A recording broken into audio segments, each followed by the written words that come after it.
This is a reading taken from Susan Williams's romantic novel, Calabar, A United Kingdom.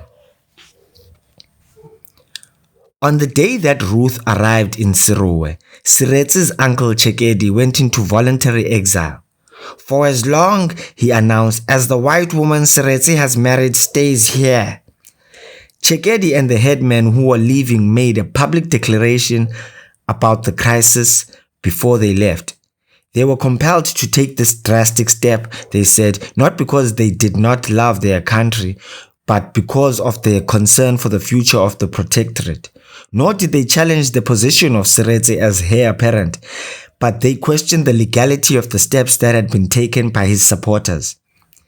The administration, worried that violence between the two camps would break out, were maintaining a high level of police in Seretse. 3 Europeans and 37 African ranks. About 40 senior men of the Bangwato went with Chekedi with their families and their cattle. They were headed for Ramitsana in the Botswana Reserve, about 200 miles to the south of Seretse and 2 miles outside the Bangwato Reserve. The Botswana territory was the domain of Khosi Khare. Ramitsana, reported the London Observer, lay on the unfriendly fringe of the Kalahari Desert.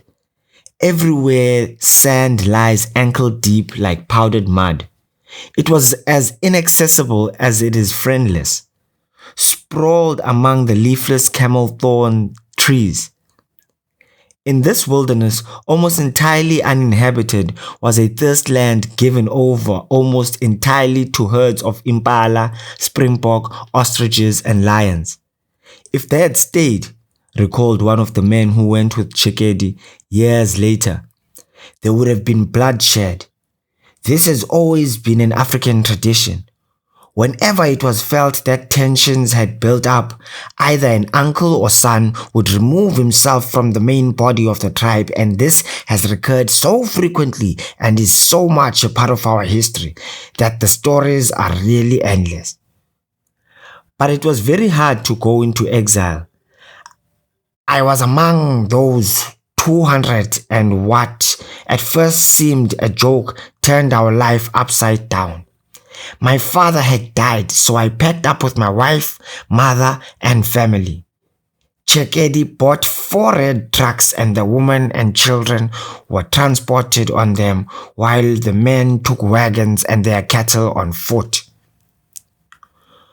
Those of us who left, he added, had all been at the head of the tribal administration. Senior treasurers, tax collectors, heads of tribal police, and so forth. And we'd all been in a position to judge the quality of Chekedi's character. Ramitsana was infested with lions, which used to come right inside the village and kill our cattle. I was the first man to shoot a lion there. They had to start from scratch and build a school. It was not a question of loving power or position, which we all had, he said. It was a question of moving off with a man we could not do without. It takes a man years to build his home, so you can see what it cost us. That is our history, and that is the way our history always turned out. It broke our lives.